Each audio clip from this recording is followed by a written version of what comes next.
now combine to enforce the decree. And the command that was given, the basic issue in that command was one of obedience. Who do we obey? God or man? Obedience to God or to the government? To obey one of necessity is going to be to disobey the other one. A decision had to be made. But do you know, friends, that this decision was made before these men ever went out onto the plain of Dura. You see, here they are already out there on the plain thinking that they're going to just a dedication service by the king. The ceremony begins, and all of a sudden it's commanded that everybody bow down and worship this thing. And everybody did except for 3 people. We know them mostly by their pagan names that the Babylonians gave to them, Meshach, Shadrach, and Abednego. And they must have been a conspicuous sight out there. How many thousands of people were probably out there in that plain? The music played and they all fell on their faces, except these 3. Now, even if you're short, you stand out when everybody else is laying on their face.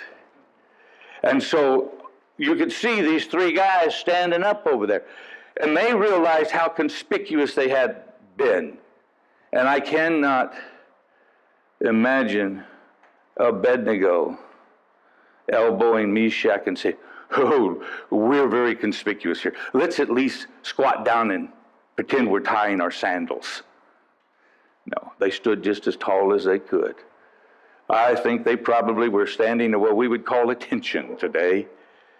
They were standing for God in the face of all of the opposition that was around them.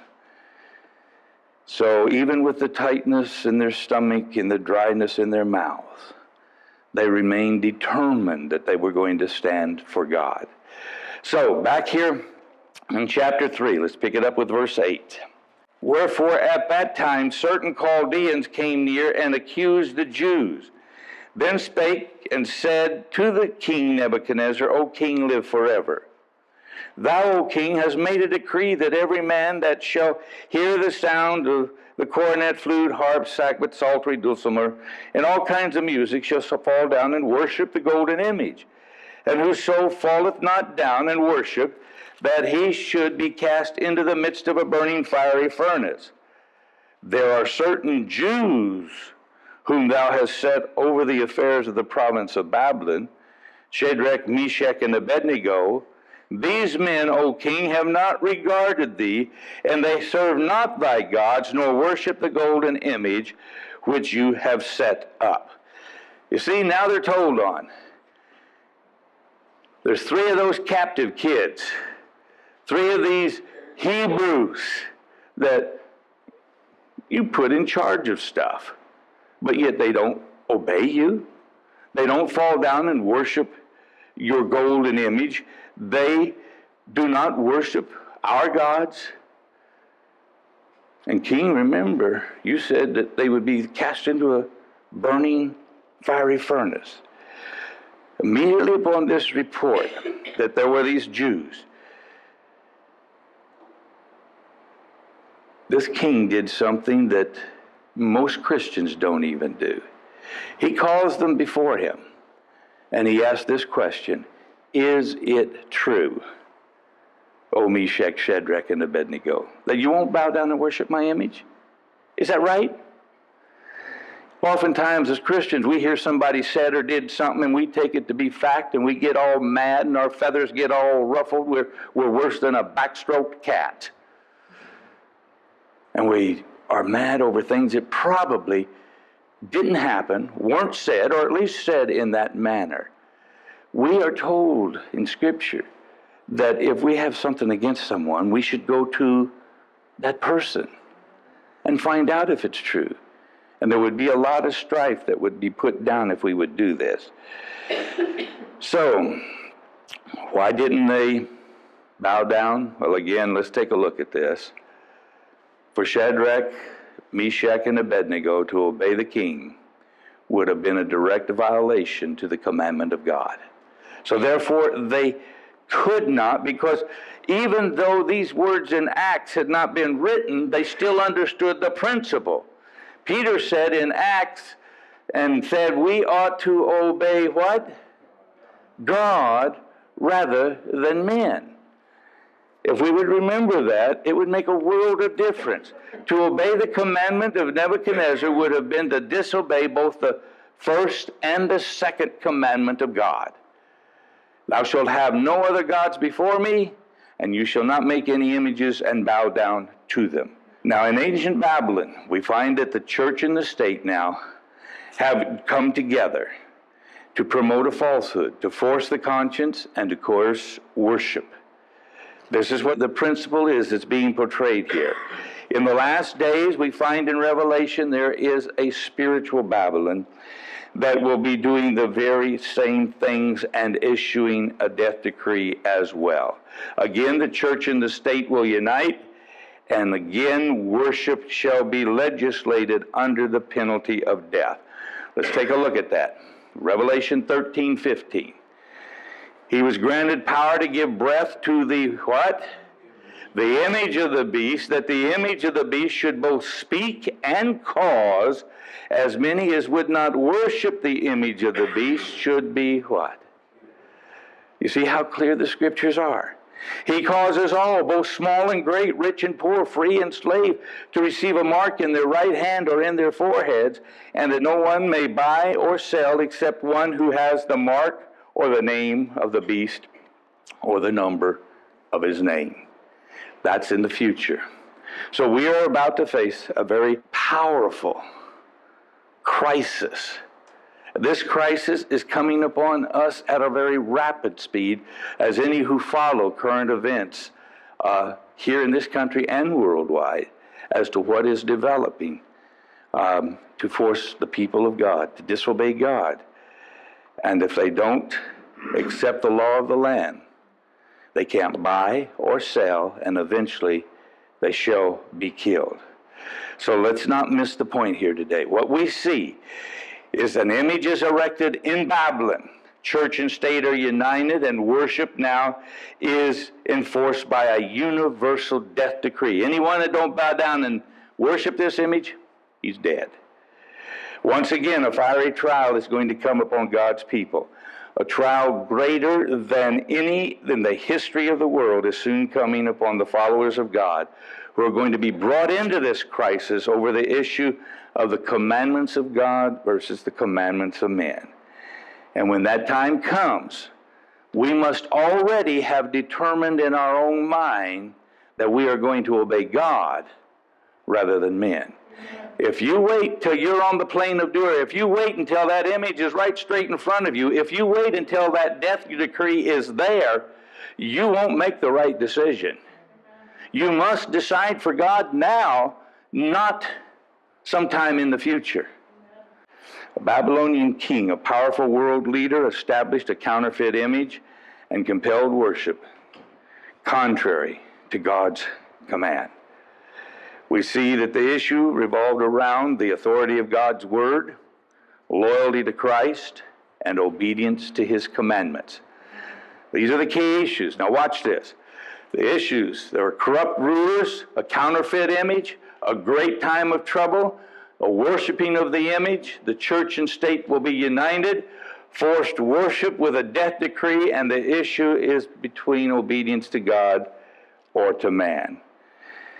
As the horns sounded there on the plains of Dura, the music played, and all but those three bowed down. These three now did not have to quickly make up their mind. We see in the first chapter of Daniel that it says that they determined, they purposed that they would be faithful to God. And they did that all the way through chapter 1, chapter 2, and now in chapter 3. And you know, they'd already purposed or made that decision while they were still in Jerusalem, before they were ever taken captive, to be faithful to God. These men did not have to decide anything on the plain of Dura. They'd already made their decision before they got there. These rulers, all of these things Didn't affect them. They were going to be faithful. Their decision had been made before they ever went to the plain of Dura. They had already determined that no matter what happened, they were going to remain true to God at all times. Are we willing to make that same commitment today? You see, go back to Daniel 3 again. Let's finish this chapter up. Daniel chapter 3, picking it up in verse 13 now. Then Nebuchadnezzar, in his rage and fury, commanded to bring Shadrach, Meshach, and Abednego. Then they brought these men before the king. Nebuchadnezzar spake and said unto them, Is it true, O Shadrach, Meshach, and Abednego? Do you not serve my gods, nor worship the golden image which I've set up? Now, if you be ready, that at that time you hear the sound of the cornet, flute, harp, sackbut, psaltery, dulcimer, and all kinds of music, you fall down and worship the image which I have made, well. But if you worship not, you shall be cast the same hour into the midst of the burning fiery furnace. And who is that God that can deliver you out of my hand? Look at this king. He liked these guys. I'm going to play the music again. I'm going to give you one more chance. And when the band strikes up, if you fall down and worship him now, I'll forget about it. But if you don't, who is that God that can deliver you from me? I'm Nebuchadnezzar. I rule the world. I have a kingdom that will never pass away. You don't want to upset me, guys. Watch the response of these three. Verse 16, Shadrach, Meshach, and Abednego answered and said to the king, O Nebuchadnezzar, we are not careful to answer thee in this matter.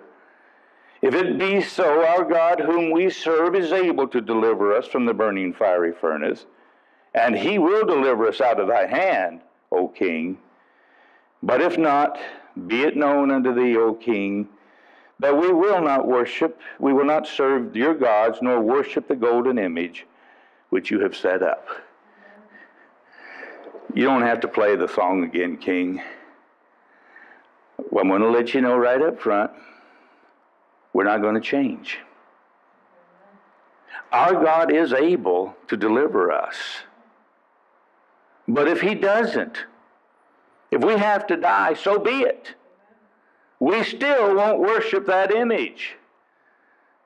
Now, some people misunderstand that thing. We are not careful to answer thee in this matter. And I've heard people read that with kind of a snide inference. These guys weren't being smart aleck. They're simply saying, remember, the word of careful is full of care. He says, we're not full of care. We're not worried. It doesn't bother us. We know that God can, but he may not. But even if we die, we're still going to be delivered from your hand. So don't play the music again. Our decisions have been made. That must have really shook him up. Going on a little further here. Then was Nebuchadnezzar full of fury, and the form of his visage was changed against Shadrach, Meshach, and Abednego. Therefore he spake and commanded that they should heat the furnace 7 times more than it was wont to be heated.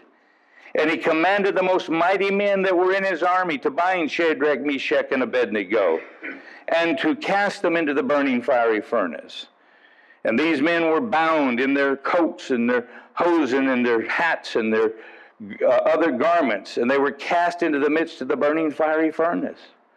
Therefore, because the king's commandment was urgent, and the furnace exceeding hot, the flame of the fire slew those men that took up Shadrach, Meshach, and Abednego.